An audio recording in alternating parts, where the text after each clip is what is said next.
Friends, listen, if Israel gets their way, they're pushing us to world war.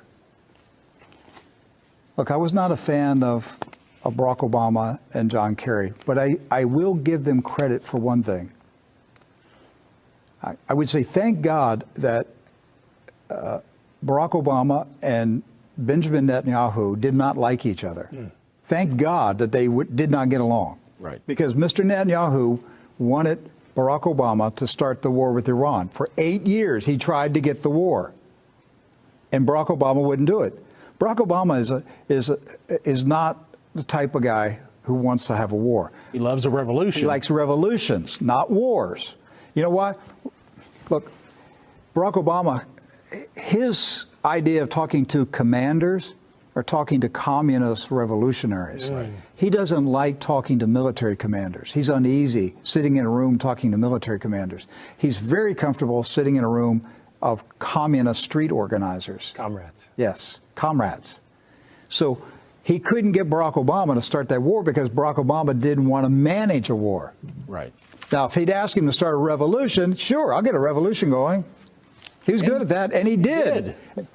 It was called the Arab Spring. Yes. That was an Obama production, financed by George Soros. He loved it. And everything going on in Syria today, to this day, was a production of President Obama and Hillary. So that's the most that they got out of Barack Obama was the Arab Spring. So he couldn't get Obama to pull the trigger and go to war. But with President Trump in office, President Trump has surrounded himself with Zionists, his son-in-law, all of them, all around him, are hardcore Zionists. And you've got the Christian Zionists who are whispering in President Trump's ear, "You're Cyrus the Great. Your name in Gematria is connected to the Jewish Messiah. You've entered into immortality. You're going to build the third temple." This is what the Christian Zionists are saying to President Trump. Right. That's correct. And they're moving him. He's being managed. Benjamin Netanyahu's got these little Christian Zionists right there in his hand doing anything he tells them to do. He knows they influence the president. Yes. And so President Trump is being led into this war. That's why we have to pray that President Trump does not fall in this trap. But right now, he's waist deep in it right now. And we're dangerously close to bombing Syria. And that attack on Syria could end in a confrontation with Russian troops, which would lead to an all-out war. And if we get through this one with Idlib, the next stop is Iran in November. Yes. You know, and President Trump's being led, he's just being led down this road. They're telling him what to say. They're telling him the threats to make. And he's so busy fighting off the attack.